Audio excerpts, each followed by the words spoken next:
बिस्मिल्लाहिर्रहमानिर्रहीम। अभी आज का आपके साथ में जो मैं वीडियो शेयर करूंगा वो है किन्नू की कटिंग के हवाले से।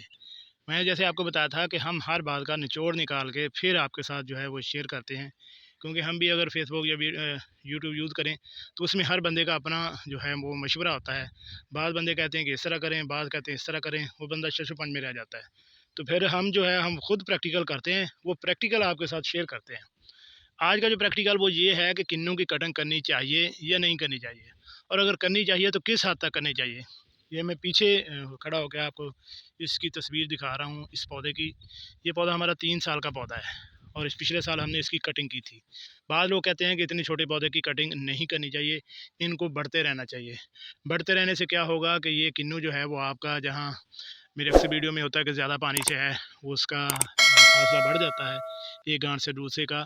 इसी तरह अगर आप इसकी कटिंग नहीं करेंगे तो ये जो टहनियाँ हैं वो ऊपर से ऊपर निकलती जाएंगे, वो वाटर शूट की तरह, और ऊपर जाके जब इनको 3 या 4 किन्नू लगेंगे तो नीचे की तरफ लटकेंगे। जैसा जैसा वज़न होता जाएगा वो नीचे की तरफ लटकेंगे। फिर आपको उसके लिए अजाफी सपोर्ट देनी पड़ेगी 4 से 5 किन्नुओं के लिए। और वो अगर वो ज़्यादा लग जाएँ तो वो टहनी जो तोड़ देते हैं, उससे क्या होता है कि पौधे की सारी खूबसूरती भी ख़त्म हो जाती है और इसके ऊपर जो जहाँ से टूटती है फंगस का अटैक भी हो जाता है। इसलिए माहिरीन भी जितने वो ज़्यादा कहते हैं कि किन्नू को आप 6 फुट या हद 8 फुट से बड़ा होने ना दें, उसके साथ के साथ कटिंग करते रहें।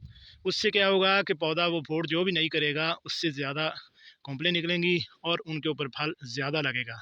और जितना पौधा छोटा होगा उतनी पौधे की ग्रोथ भी ज़्यादा होगी, फल आपका बेहतरीन होगा, खूबसूरत भी होगा। क्योंकि जब आप स्प्रे करेंगे तो सारे के ऊपर जो है वो स्प्रे जाएगी, न्यूट्रिशन भी।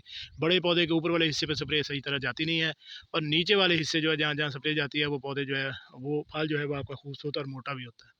तो ये मैंने कटिंग की थी पिछले साल।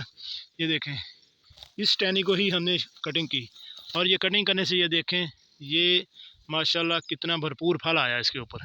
साथ ही इसने नई कॉम्पलें निकाली, और कॉम्पलें निकालते ही इसने फल उठा लिया, और फल भी माशाल्लाह कितना बेहतरीन और खूबसूरत। इसी तरह ये शाख थी, ये देखिए, ये शुरू से यहाँ से ये चली, चलने के बाद यहाँ तक गई। यहाँ ये ज़्यादा ग्रोथ कर रही थी तो हमने इधर से इसको काट दिया। अब काटने का ये देखें कि यहाँ इसको एक ही शाख बढ़ रही थी, अब काटने से क्या हुआ कि इसने तकरीबन 8 से 10 शाखें जो है वो निकाल ली।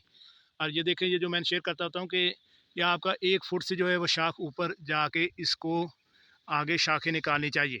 अगर वो शाखें नहीं निकालती तो आपका ये पौधा ग्रो कर रहा है, इसके ऊपर फल इतना ज़्यादा नहीं आएगा, पौधा ही पौधा आपका होगा, हरा भरा नज़र आएगा, बाग में खूबसूरती होगी लेकिन फल नहीं होगा। लेकिन जैसे ही आप इसको काट देंगे तो उसके ऊपर फल भी आएगा, और वो फल आपका फ़ायदेमंद भी होगा, तो आपको वो अर्निंग भी देगा। तो ये देखो, छोटा सा पौधा था, माशाल्लाह इसके ऊपर फल भी, हमने कटिंग भी इसकी भरपूर की थी और इसके ऊपर फल भी माशाल्लाह भरपूर आया है।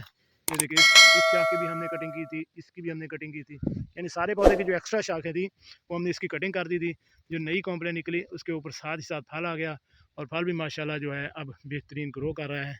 इसके अलावा जो हमने नीचे से की थी, ये देखें, नीचे से जो है वो शाखें जो है वो निकाल रहा है। यहाँ से हमने कटिंग की, जो एक्स्ट्रा जो थे जो इसको घना कर रही थी, हमने इसको खुला किया। अब ये नई शाखें इसके अंदर निकल रही हैं। इन शाखों को हम जैसे दिसंबर में या जनवरी में ये ख़त्म होगा बाग, तो उस वक्त इसकी दोबारा कटिंग करेंगे। आजकल जो है माहिरीन वो कहते हैं कि क्योंकि किन्नू सेट हो रहा होता है फ्रूट, इसलिए अगर आजकल कटिंग करें तो बेहतर नहीं होता, किन्नू की तवज्जो इधर हो जाती है। इसलिए आप आजकल के मौसम में कटिंग ना करें, तो इसकी कटिंग जो है वो आगे जाके जब फल इसका उतर आए दूसरे महीने में, पहले महीने में, तो तब जाकर इसकी कटिंग करें।